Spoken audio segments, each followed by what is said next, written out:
Hi guys! Welcome back to my channel. So for today's vlog, samahan niyo ako guys.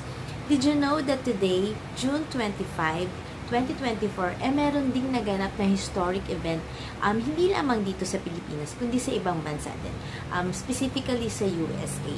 Alam niyo ba, noong June 25, 1978, winagayway o pinakita ang flag ng LGBTQ. Diba alam naman natin ngayon guys na Pride Month na sineselebrate ng ating mga kapatid na nasa LGBTQ. So that day pala guys ng June 25, 1978, winagayway to ni ni Mr. Gilbert Baker sa USA. Kumbaga kasi kilala kasi siyang openly gay sa US that time. So, nag-isip kasi siya guys ng pwedeng maging sagisag or color ng flag ng LGBTQ. Kasi alam naman natin lahat guys na lahat ng klase or aspeto sa buhay or mga nangyayari or whatever, mas magandang nagre-represent ng flag. So, that time guys, nag-isip si Mr. Baker kung ano nga bang magandang color ng flag.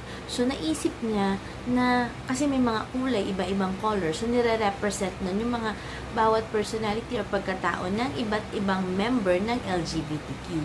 So, that case, nabuo yung kanyang idea na rainbow color ang ilagay as a flag ng LGBTQ.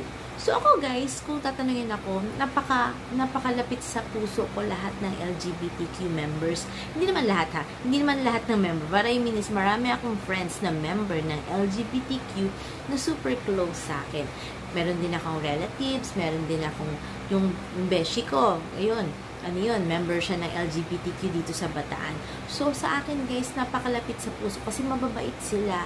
And then, if you will respect them, they will respect you in return.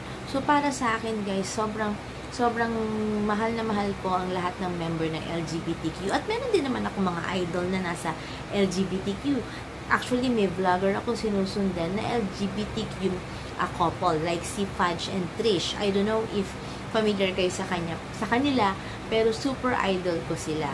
Tapos, sino pa ba? Si ER Fight Master. Yan, member din siya ng LGBTQ. Sikat yun. Member yun ng, dating cast siya ng Grey's Anatomy.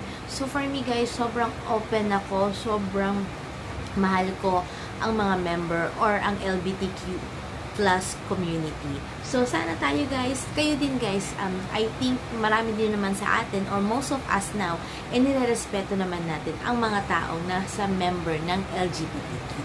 So, again guys, so yun lang naman yung masashare ko for today's video na ganap ngayong June 25th na official na ginamit ang rainbow as flag ng LGBTQ.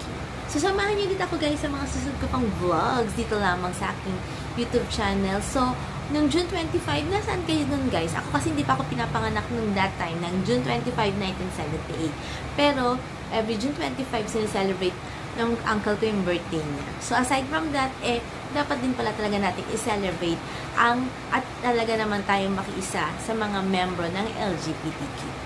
So again guys, samahan niyo po ulit ako sa mga susunod ko pang vlogs dito lamang sa aking YouTube channel. Don't forget to subscribe, like, and share my video.